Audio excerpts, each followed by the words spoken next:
What is good, visionaries? Welcome to Goddess Vision. It's your girl Goddess. I am also called Destiny, and here you may find that perspectives meet and they may eventually merge, and I encourage you to allow it. We're gonna go ahead and get right into the video. We are still cleansing my new oracle decks. This is the Oracle of the Seven Energies, and this one is also by Colette Baron-Reid. Sorry. This is one of 3 oracle decks that I have by her.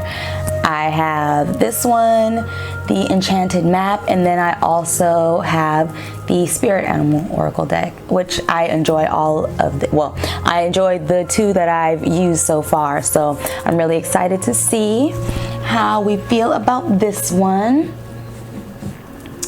So yeah, let's get into it. I'm trying to find my lighter, y'all, without making too much noise.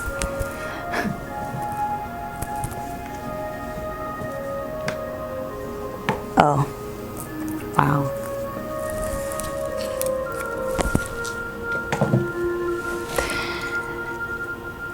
So I'm gonna go ahead and start by lighting my sage. Y'all you may or may not already know, I've stated in previous videos, but if you haven't seen them, go see them. But also, I did state that I regularly cleanse my home and my decks. I cleanse my decks as soon as I get them. And then I also set my intentions for them for this last new and full moon that we had. So that was really exciting. But when I open a new deck, I do like to cleanse the cards one by one.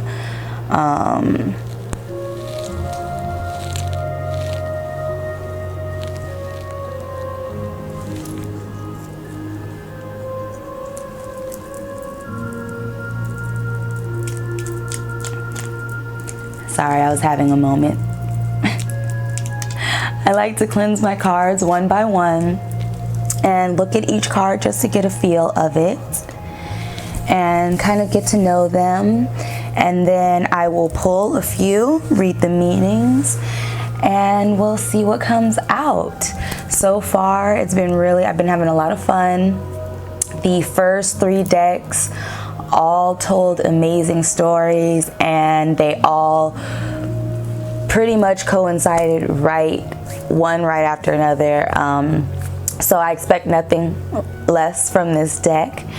Yeah, let's get started.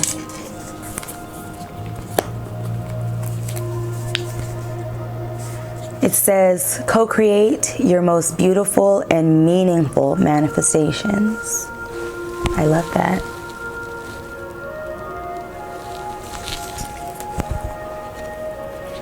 I hope that if you have watched my other videos, especially if you've watched them like in sequential order, I hope that you have found that the quality has increased significantly. As I do more videos, I am finding my groove and really understanding what I'm comfortable with and how to better prepare, how to better do everything better. I mean, honestly, better for me. And, you know, work smarter, not harder.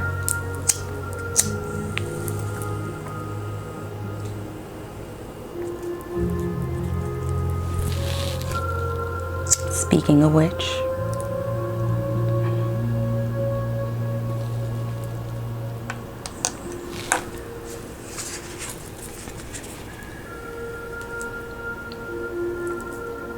and I know that we are all manifesting, that we are having the absolute best day, because that's just how it works.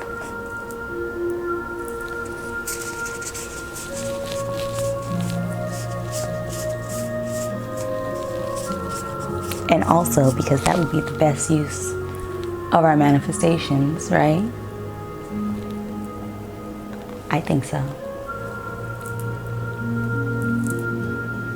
So if you, like I said, have been watching while I cleansed the previous decks, and it's honestly so beautiful that we've come to this deck here, which is about co-creating. All of the decks are about co-creating, but this one specifically. And the story that we have been reminded of so far is that we are the magicians in our lives. We are the alchemists. We have the power to alchemize anything. And now is a beautiful time for turning that power, even not turning it inward because it's already inward, but fully immersing ourselves in that knowing and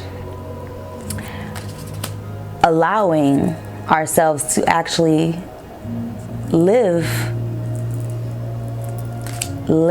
through that consciousness, and knowing that because we have this power to alchemize the obstacles in our lives into beautiful opportunities, we know now that our soul always operates at a level of perfection and frequency.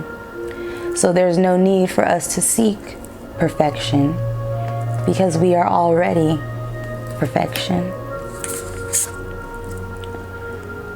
We know that making or not making adjustments does not alter that perfection. We know that while we can acknowledge areas that may need improvement, there is no real need for improvement. And if you're doing things out of a feeling of a need of improvement, then you will forever be doing those things.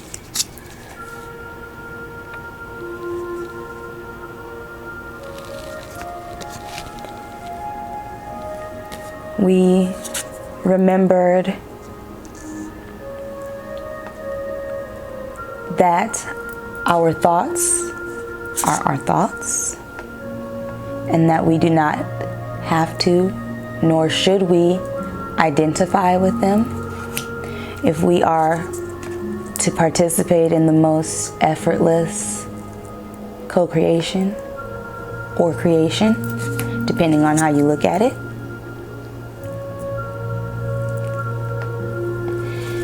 We are reminded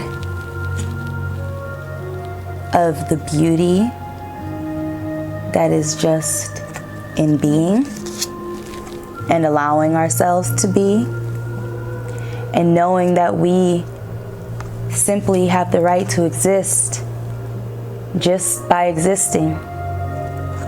We don't have to do anything, but if we want to, we can. And we know that to want something is to desire it, but to know that it's already within us, and everything that we do desire, we already are. We just have to tap into it. And when we do tap into it, we are able to face the things that we thought we were most afraid of, that we thought would do more harm to us than just give us nightmares or bad thoughts. But we remembered again that we are not our thoughts. And when you release the weight of the identity that has become beautiful and caging as a result of those thoughts and emotions and identifying with them. We know that when we release the weight of that, we make room for everything that lies beyond it, which is everything else. And also nothing.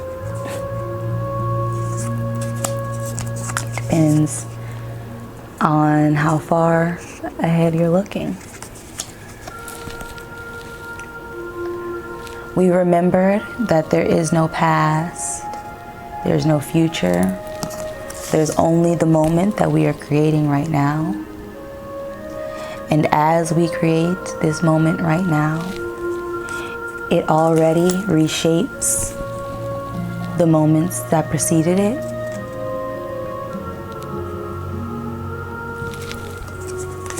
And it also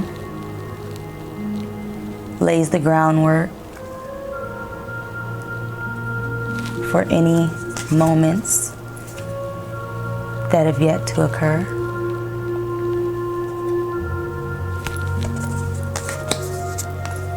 And we know that moments that have yet to occur are only moments that are happening right now.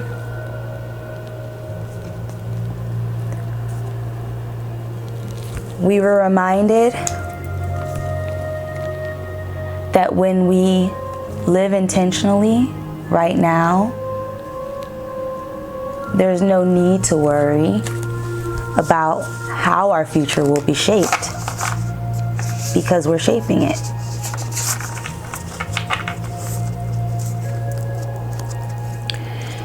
And so with that, I would like to, before I almost forgot again, I've been trying to remember that I wanted to say my prayer in the video, which I usually say it before I start.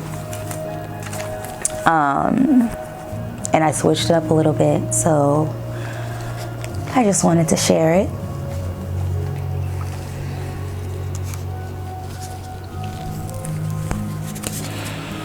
Thank you, Source. I am creation. I am protection, enveloping infinite divine love.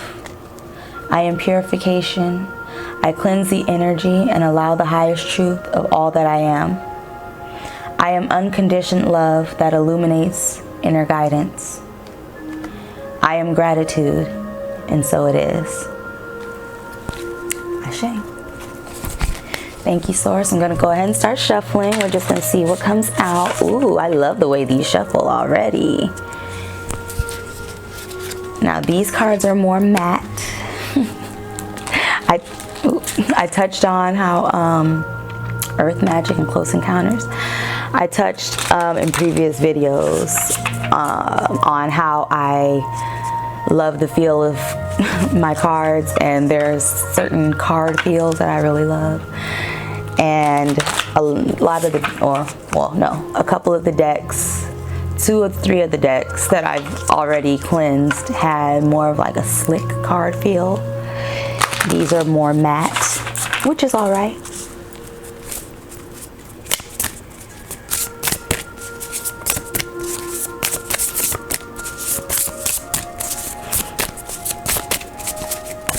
So I'm just shuffling, getting the energy of the cards.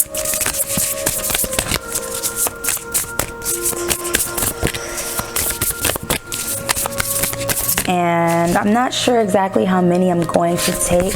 I want to keep the videos under 30 minutes. So I'm just going to try to do that. Keep it under 30 minutes. So our first card out is Birds of a Feather. Come on. Oh, let me put my face back here.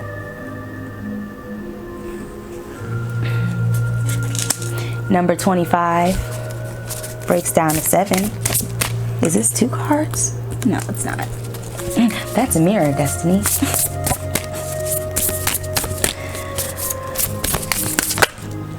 That's a lot. But I like to see when they come out like this because it comes out like a story. And we have a powerful move, opening to discovery, the rose's kiss, the uncharted sea, beyond the ordinary, and the storyteller. Come on now.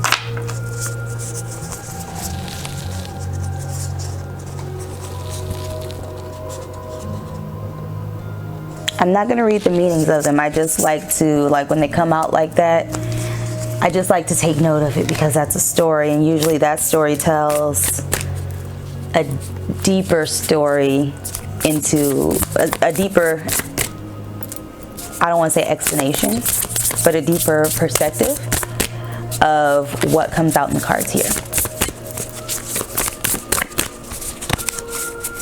I feel like I want to pull at least 3. I never like to, just say numbers. I'm going to take them because they wanted to come up. And they came out in the last one, so I feel like it's important. So we have birds of a feather, the uncharted sea, and beyond the ordinary. And can I just get one more source for the overall energy?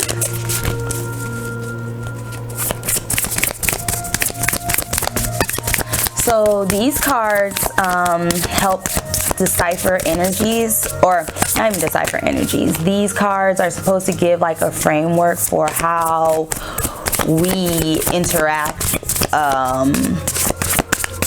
with life and help give insight onto, on how we can be better co-creators. We have a merry motive and broken open, and I'm going to take both of those and make sure that I didn't leave any down there. But the card at the bottom of the deck is the land between. I was about to say the land before time, y'all. Help me.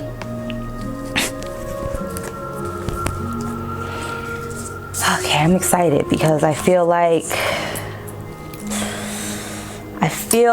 it's okay. So I don't necessarily like to come into these first few videos with too much of a plan because I'm just kind of trying to understand the energies, and so I don't want to put too much of my ownness into it, even though I know that we are all each other, but it's another conversation. But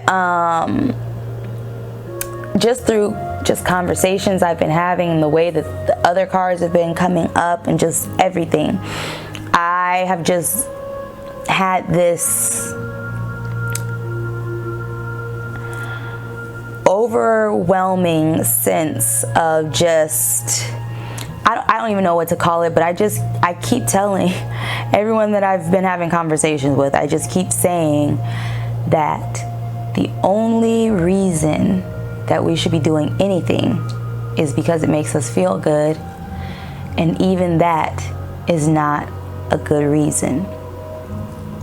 And I know that I don't know how crazy it sounds or whatever because I've gotten mixed reviews, but I mean it exactly how I said it. There's no other reason to do anything. If what you're doing doesn't make you feel good, do not do it. You are not forced to do anything. I understand that we have lives, we have to make money and this, or so I'm not even going to say that. Let me not, because that is, I was just about to say, that's a lie that we tell ourselves, and it is perpetuated by each other and this 3D existence. But the thing is this 3D existence is made up of our thoughts, so of course it's going to perpetuate that notion. So that's my first point. If it does not feel good, you shouldn't be doing it, period.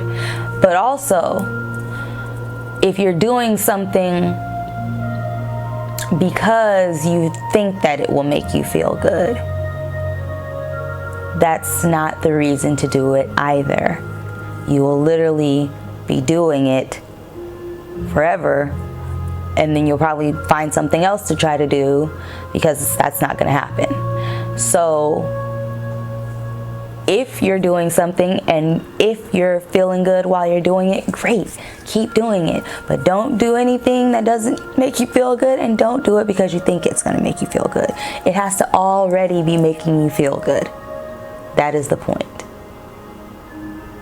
There's no other reason to do anything else. So I'm going to go ahead and leave you with that message. But I will read the meanings of these cards that we pulled. But yeah, I just felt compelled to say that, so I did. We have number 20, a merry motive. It says key concepts: knowing your motives, understanding what drives you to meet your goals, the momentum your attention creates, and the wisdom behind your intentions. So yeah, and I feel like the reason why I was so urged to say that is when Merry Motive came out, because like I said, I feel like I could already feel where this is going. Like, first of all, this spread is absolutely just beautiful. Like, it's beautiful. I wish that I could literally just do a whole reading on this spread, because this is ridiculous. But yeah, let's just read it. It says, you've chosen a path, you've set an intention, and you've begun to move toward a goal. You feel compelled to keep going, but do you know the why behind this drive? Do you truly want what you're pursuing, or are you chasing a destination with the anticipation of how it will make others feel about you, or how you will feel about yourself? You must choose to be in the flow of the experience, relishing the moment. Surrender your expectations to a higher power rather than being guided by your limited self. The most important aspect to consider now is where you place your focus, because that's where your energy will flow.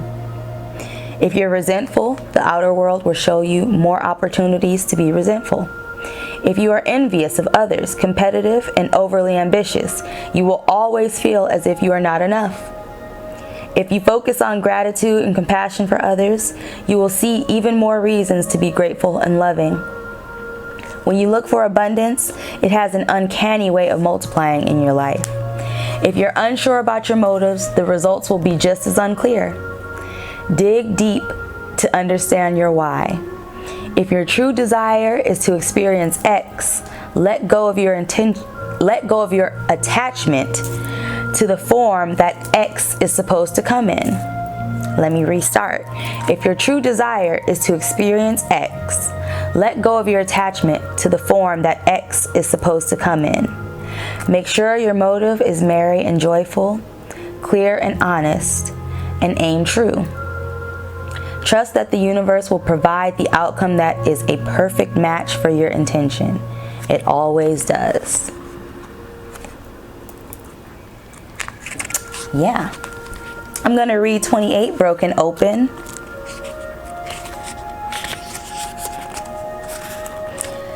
It says, whew, I know somebody needs this one.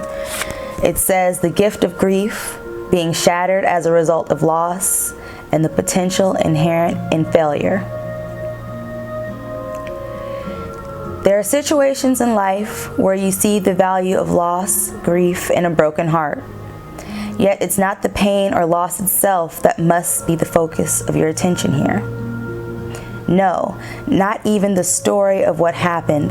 The details surrounding what has brought you to your knees is as important as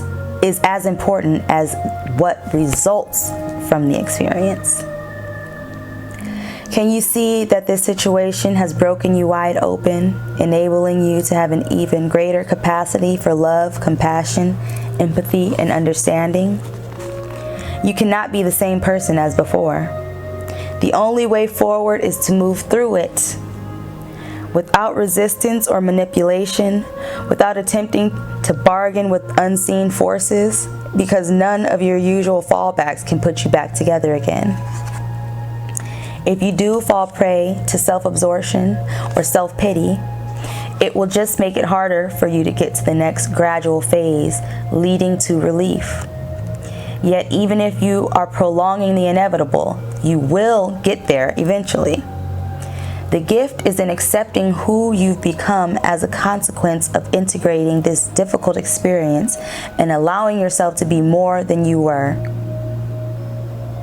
Catch that. This wisdom comes at a high price, but the value of your experience of moving through and to the other side is unsurpassed. Love the you that is the result of being broken open by life's challenges and lessons. What did we say? You know that you can alchemize your obstacles into opportunities now, right? And I understand, I overstand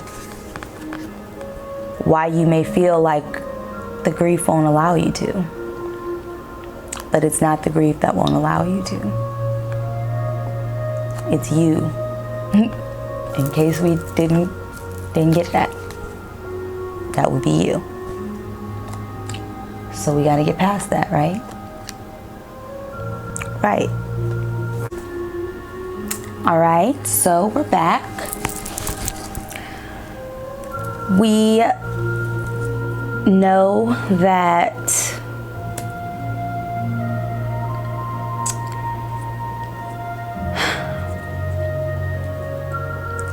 sorry, I'm trying to figure out the best way to say this.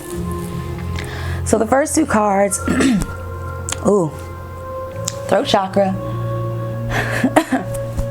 Excuse me. So the first two cards,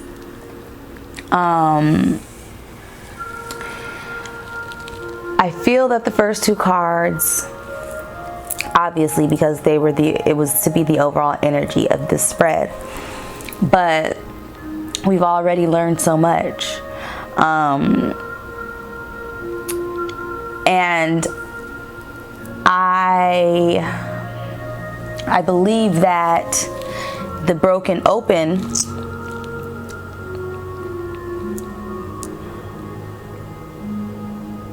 it is a reminder, and it alludes to the Mary motive and vice versa.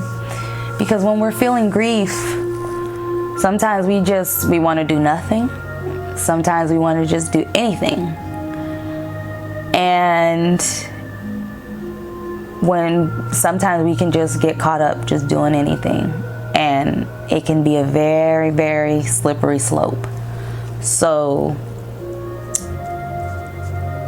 I don't know why I felt compelled to say that, but don't do things out of grief. If anything, just do nothing.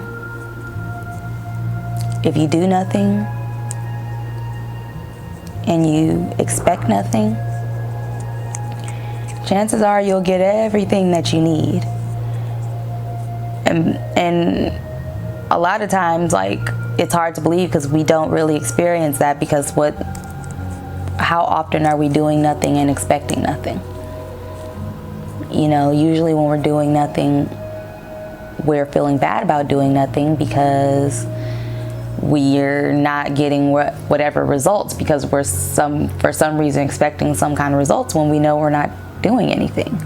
And I'm not even saying that you have to do something to get results, because that's not true either. But if you're doing nothing with the intention of nothing, then you will get nothing. If you're doing nothing with the intention of that nothing leading you to everything, then you will get everything. So I'm going to continue. But I do want to just say, again, the only reason to do anything is because it's making you feel good already. Not because it will, not because it did, but because it is. So just remember that. That's very, very important. Number 25, birds of a feather. Sharing, community, a sense of belonging, fellowship with like-hearted people, and understanding the concept of we before me. It says, have you ever wondered how people naturally gravitate to one another and discover surprising intimacy and connection? There's a kind of magnetic energy, like an invisible ray of light, that gently pulls people together to form something beautiful that can be shared. As in the saying, birds of a feather flock together, it comes from an instinctual need for belonging, you might say. We need community to survive, to thrive, and grow. We humans are social creatures, after all. None of us are meant to be alone. The concept of belonging is playing an important role in your life currently. Perhaps you recently found yourself in a group you knew you were in the right place. Trust those strands of connection, for now is the time to thrive in the community. What you will find is a deeper and more expansive way at looking at the world by baring yourself to others and to sharing ideas, hopes, and dreams. And I was going to say in your dreams, but just dreams.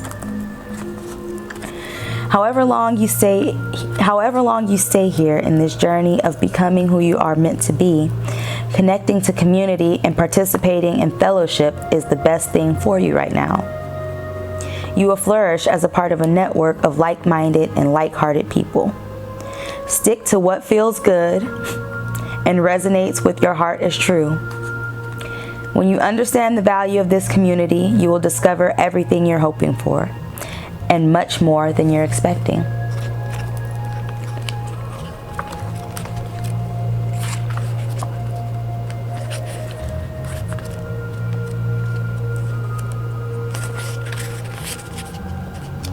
This is the Uncharted Sea. It's number 46, and it's in energy 7 of thought. I didn't even say the other ones, and I'm not going to. We'll do that in future readings, so I'll see you there. But the key concepts for the Uncharted Sea are stepping into the unknown without a map, moving beyond your comfort zone, choosing to do things differently, trusting in the ebb and flow of life, being in the dark and letting curiosity lead, the faith that all will be well. Your comfort zone is sometimes exactly that, a safe, familiar harbor that you finally come into in yourself. You have a sense that you don't need more than what is available right where you've landed in life. Now, however, is not one of those times. Like the archetypal hero's journey, the universe is inviting you to step into uncharted waters. Something is stirring. Adventure is calling. You may want to resist this urge because it will involve leaving your comfort zone. But embarking on this journey is essential for your well-being. Navigating the uncharted aspects of yourself means you won't have a map, because no one else has ever been there, except you. On this journey, you cannot rely on the help you would typically expect from others who have gone before you. This new territory is yours to explore. You're invited to be a pioneer, a path maker, a magical cartographer who draws your maps with your own life force as the ink.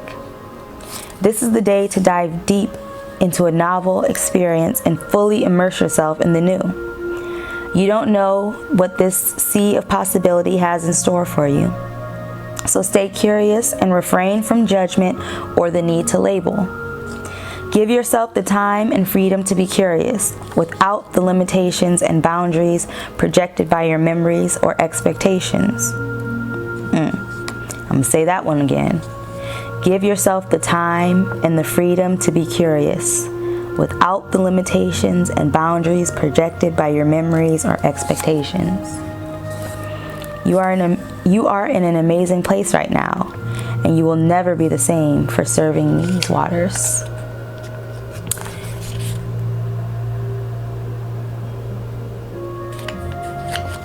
Trust yourself. Trust yourself and know that you are absolutely perfect and you are absolutely connected to divine source, to God, to the universe, whatever, whoever, whomever you subscribe to, Allah, Buddha, whatever. Know that that force is within you. And like we talked about, moving past your fears, and there may be everything beyond there or nothing. You don't know until you get there and you start creating. But the thing is, I know this said that no one's been there before, but you've been there before. It's where you started. And through life happens, man. And a lot of times we forget where it is that we came from. We didn't come from grief. We didn't come from fear. We didn't come from confusion. When we were born, we were not sad or confused or we didn't know loneliness.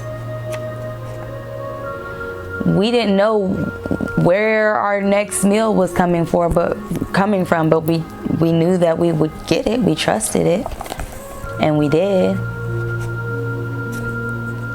So it's the same type of journey. It's just within yourself now. And because you've taken that journey before, as a child coming into this, you already know how to trust. Just like you trusted your mother. And I know that we're not going to get into mothers. We're talking about before you even knew who your mother was. And that is the point.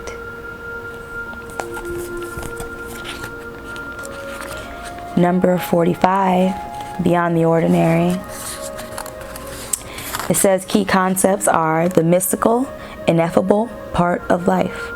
Trusting in the invisible world without understanding it. They go together. Recognizing that some things cannot be known in advance and are not meant to be grasped intellectually. The awareness that everything is as it should be, even if it doesn't make sense. Beyond our ordinary worlds, defined by our memory, our intellect, and our five senses, is a mystical realm of beauty, magic, and extraordinary potential. This is the spiritual realm, the quantum reality, called by some the great mystery. This place doesn't operate under the same laws we're used to, but rather it has its own ways of working out that is perfect, though hard for us to understand. When you want to know what is to come, the nature of something, or where you're heading, it's natural to turn to a trusted oracle and expect some kind of answer that will inform you your view of how things are, might be, or should be. Sometimes this is not possible because the elements cannot be named or are not yet in place. Things may still be in flux, so you cannot know and may never be meant to know. No matter how hard you try to understand why something happened or how or when it will happen, now is the time to surrender to not knowing. Didn't we talk about this? The mystery is a mystery because it is at present unknowable and is yet unmade. It is its potential, which is impossible to understand. What is waiting for you lies beyond the ordinary, but it has not yet been chosen in its shape, its path, and the manner by which it will be delivered. Your job is to stay the course, allowing whatever comes to be exactly as it will, without trying to ascertain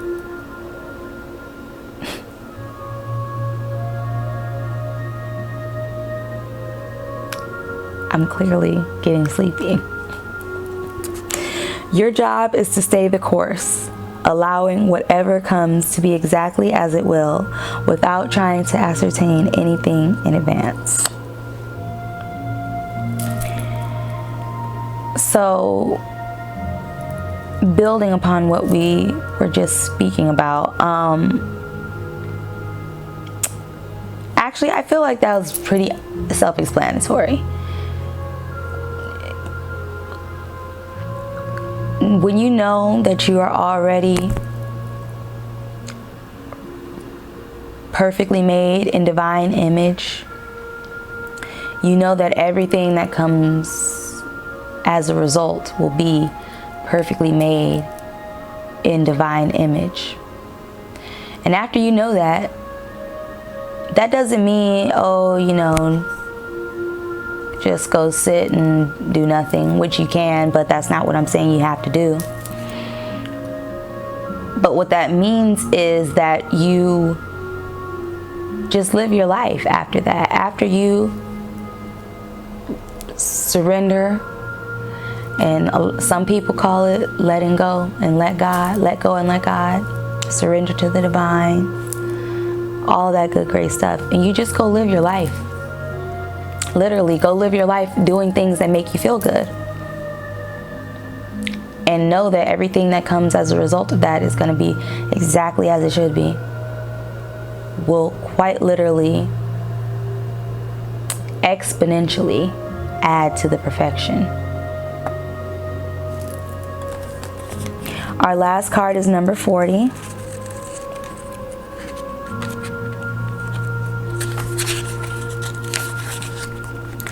And I'm trying to find the energy that this one was in.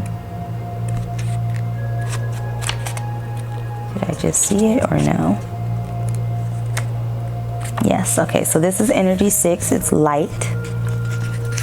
It says land between. Key concepts are being between worlds, learning to, y'all, I'm sorry.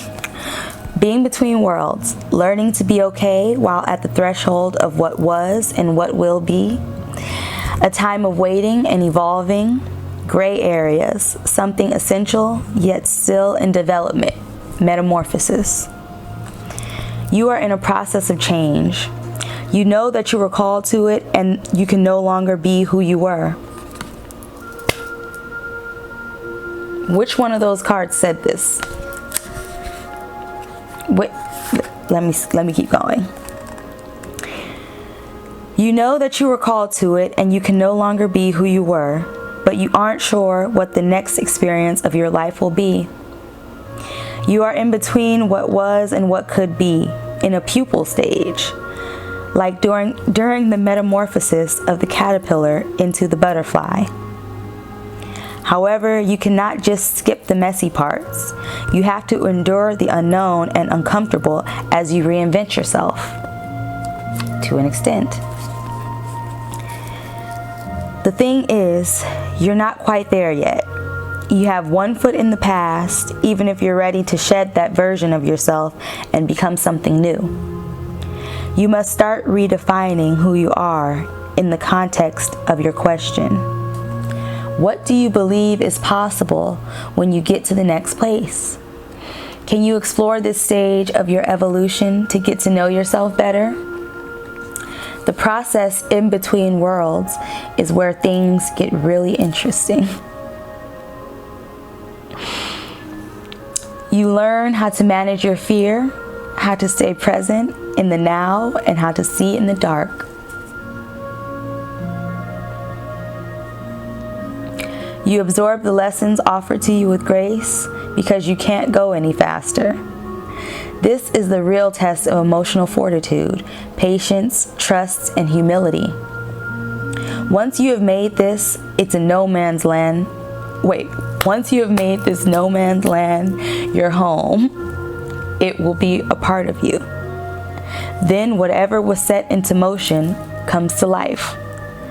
This is what you've been waiting for. When you look back, you will grow to love the place in between, for that is where you were reborn.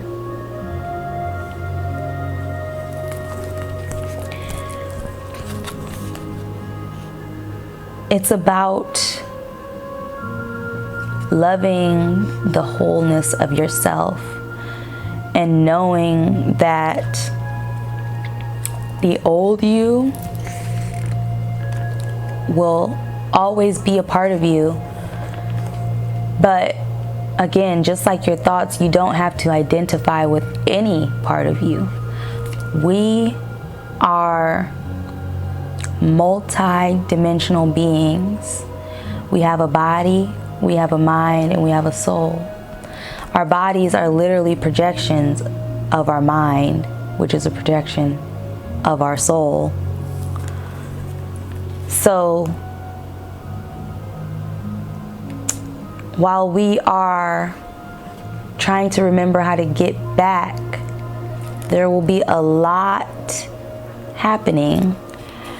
And because we have released, it's like, okay, well, what now? And that's just it. It's what now? Right now. It's just now. You just start living and loving that, and loving just existing without having to have a purpose for it. Because for what? Who said? Not saying that you don't or we don't, but the purpose is in the being. There's no purpose outside of that. So there's no need to seek anything outside of that. And I know this video is longer, but I felt like I really had to go in with this one because I'd be remiss if I had left out any of these cards, because they all say exactly what they needed to say. And before I leave you, I want to close out and just say, I want to leave you with a quick story. For those who don't know, I garden. I love gardening, and I have a plot at a community garden. And over the summer, as I was setting up, and ironically feeling like I had started late in the season and was playing catch up, I set up an archway trellis, and before anything really started to grow on it, you know, really exponentially, a caterpillar came and decided to create its chrysalis on my trellis.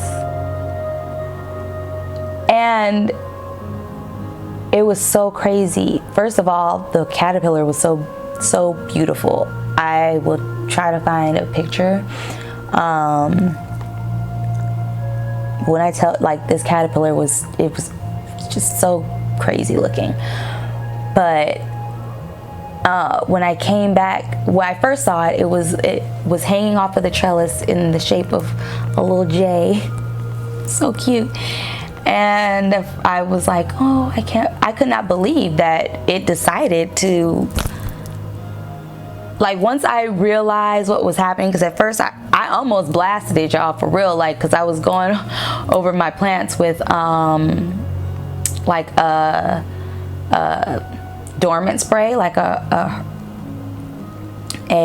horticultural, oh my god, wow, a horticultural oil dormant spray, spraying for pests or whatever, just like preemptive, being proactive in the garden. And that's when I saw the caterpillar, and I almost sprayed it, but I was like, oh, let me not, and I didn't. And the next day I came back and there was a chrysalis, and I was so excited, and I just felt so honored. Like, I just felt so honored. I had never seen that in real life, and then the fact that it just decided to chill right there on my trellis, it was crazy. And I was filming my garden progress, and so I decided to film the progress of the chrysalis and of the caterpillar. And so every day I came back, and it was crazy because I had to be extra careful because of how delicate it was, and I didn't want to knock it off of the trellis and risk, you know, hurting the caterpillar inside. But I still had to tend to my plants that were growing around the trellis. and, you know, water them and everything and keep pests away from them. So I had to very carefully maneuver around this chrysalis. And I researched what kind of butterfly it was. I thought it was, just by the type of caterpillar that I thought it was. And I was so like excited to see it emerge from its chrysalis and to see what kind of butterfly it was. And one day I came back to the garden and the chrysalis was open and the butterfly was gone. And at first I was like, I went through so many emotions. I was like, aw, but then I was like, aw, because at first I was like shocked and I was like, dang man, I missed it. And then I was kind of sad because I was like, now I'll never know what kind of butterfly it was. And that kind of bothered me. And then in realizing that it kind of bothered me, I just suddenly just realized like it didn't matter what kind of butterfly it was, because it made it. Like, it chose to make its home there. I was honored by it making its home there. I tended to it as best as I could, and not even tended to it because it did everything on its own. So I do want to mention, literally every day I came, it was in like a different position. It was so cool. But anyways, I tried to protect it as best as I could, but still every day was loving on it and just mesmerized by this event that was happening. So I didn't feel the need anymore to know what kind of butterfly it was. And in that moment, I was just so proud of both it and myself for making it up out of there. And yeah, I think that was just such a beautiful experience. And I hope that it happens again. But I think that it fits beautifully into what we've been discussing.